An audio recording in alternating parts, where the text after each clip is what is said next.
Hey, welcome back to my off-grid cabin, everyone. I want to show you how to build these sliding barn doors. All the doors that are in my cabin I built myself, and they're all these sliding barn doors. I'll show you how you can save a lot of money by doing these yourself.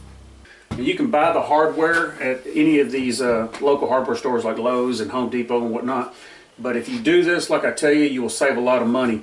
If you go to Lowe's and buy these sliding barn door hangers, you only get, they only come in a kit for one. And it comes with the rail and the hanger, and they're like $200. But what I did was, you can go on Amazon, and these come two to a pack, so you can do 2 doors, and they're like $20. The rail, I went and bought a piece of 2-inch flat stock, and they come at 20-foot lengths, and one stick did enough for all the doors in the entire cabin. And I'll show you how we hung these. All the doors in my cabin I built out of cedar. And if you don't know how to build doors, it's really simple. I went and bought 1x12s, and it said whatever size door you're wanting to build. I just laid them on the floor, put my 1x12s down, and go ahead and build out my frame to go around it.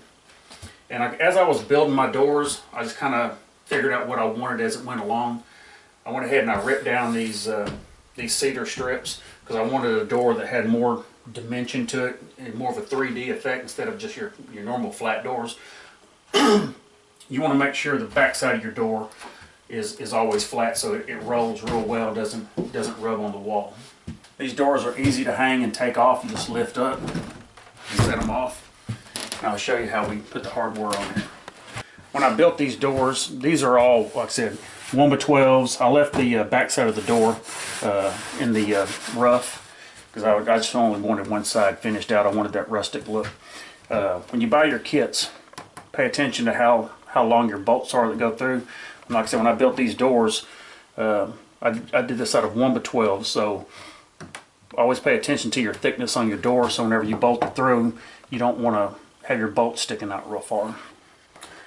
Whenever you cut your metal to length, you come in here and you just drill you some holes ever so far. You want this so far off of the wall, and what I did with mine, I just put a couple of nuts in behind it and some washers until I've got the distance that I wanted, and I put some 3-inch screws through there to hold it up. But hanging this is very simple. I mean, there's not a whole lot of hard work into putting one of these rails up. Just like in my bathroom, I knew I needed a door over the utility room. Well, with the toilet sitting right here, a regular swing door wouldn't work. So one of the benefits of having the sliding doors is you can fit it down in behind there and still have room to slide everything out of the way and get into everything that you need to get into. And when you've got tight places like this right here, I'll show you how I hung the other end here.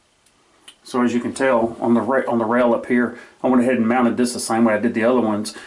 And as you come across, all I did was just cut me out a board to set the rail down in from right there.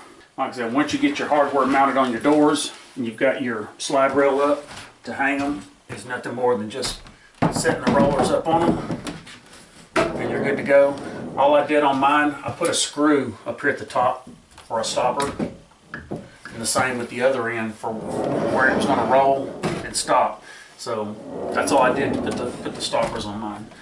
So if you want to give this a try, this is a much cheaper way of doing it than going and buying doors, buying the hardware that comes in the complete kit.